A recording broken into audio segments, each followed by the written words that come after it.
What's up, brothers and sisters? I am your host, your brother, your professor, Mr. O'Neill Barnaby, founder and director of the Black Math Academy, here with another video trying to rebuild intelligent black society through mathematics.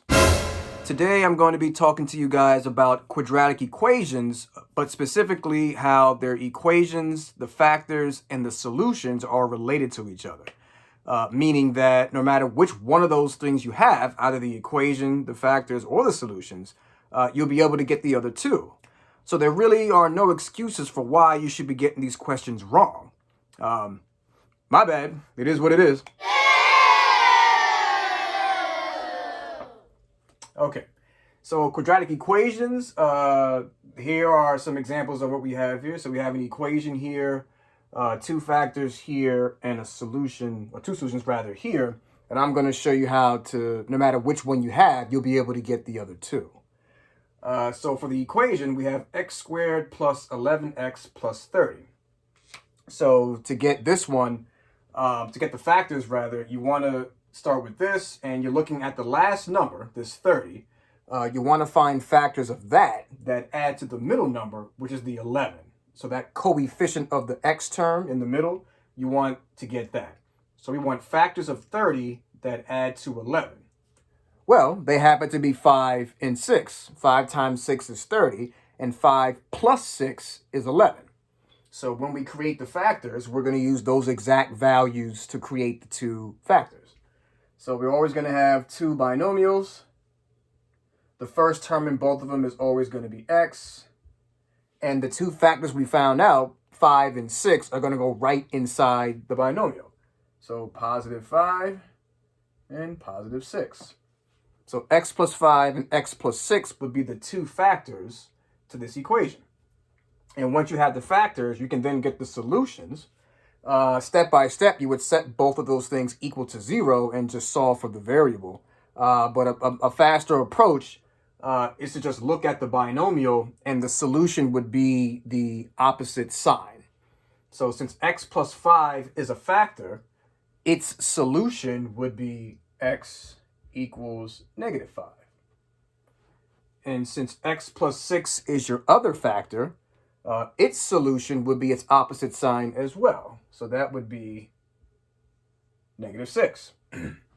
So x equals negative 5 and x equals negative 6 would be the solutions to this equation, and x plus 5 and x plus 6 would be the factors to this equation. All right? Now, with the factors, we're trying to get the other two, the solutions and the equation.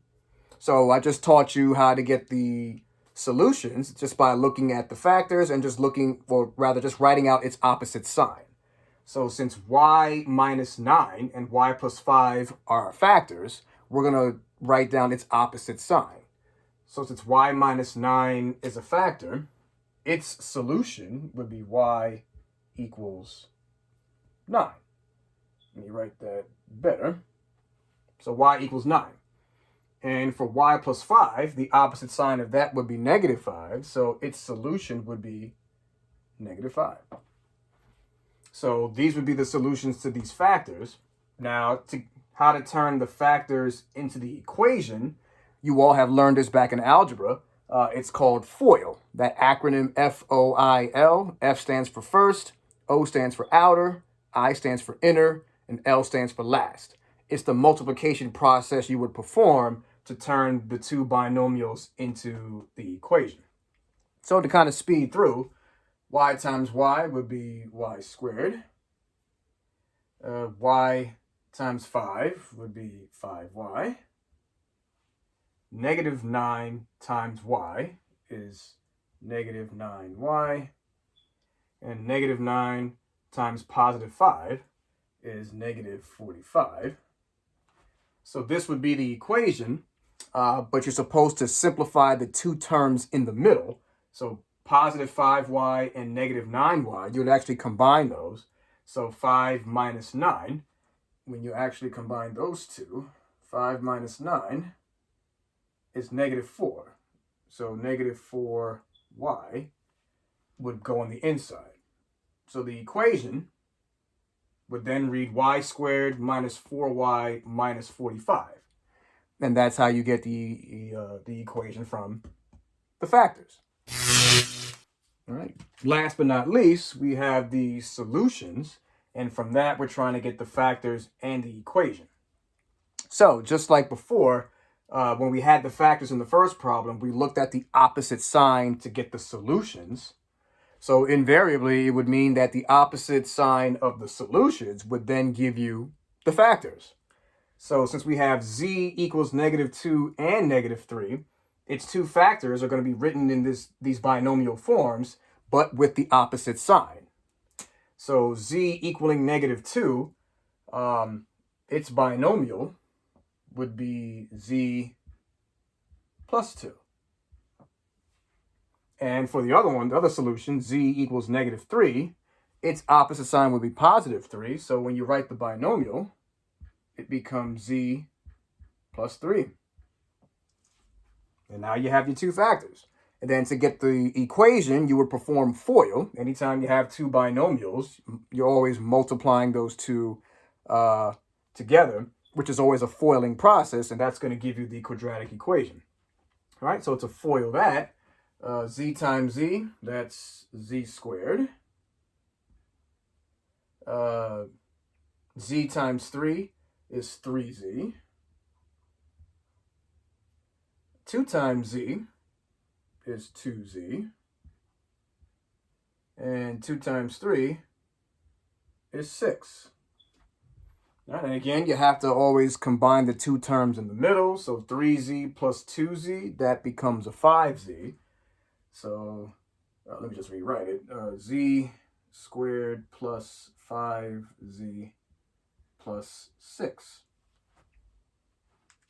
And that would be your equation for these factors and these solutions.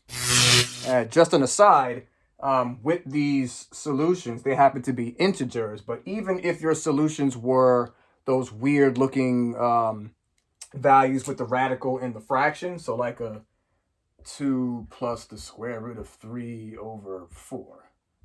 If this was one of your solutions, oh, let me actually say, so if it equals x, you can still turn this into its binomial form by doing the opposite sign, but in this case, you'd be doing the opposite operations to get there. So basically what we did here, to take z equals -2 and turn it into z plus 2, basically what we did was perform algebra and add 2 to both sides. So this plus 2 and that plus 2 became z plus 2 equals 0. Now that process is what you're going to be doing to be able to get the factors. You're trying to turn the solutions into the factors by solving for 0, basically. So get this equation to become 0 on one side. You can do the same thing with a solution rather like this by performing the opposite operations to get there. So you would multiply both sides by 4 to get rid of the fraction, and then you would subtract these two values, the 2 and the √3, to the other side. So the right side would say 0, and the left side would have all these values on the left side, and that would be the factored form of this solution. All right, I'll probably show in more detail how to go about solving a problem like that in another video where I'll explain my 4-step process to solve any quadratic equation. All right, there you have it, folks. The Black Math Academy once again demonstrates why we are your premier source for mathematics tutoring. We are clear, we are concise, and we are articulate, which makes us without peer. Don't forget, like, share, comment, subscribe, and follow all of our social media platforms, Facebook, Instagram, and YouTube. And always remember, that which you cannot destroy, you must accept. Math is where it's at.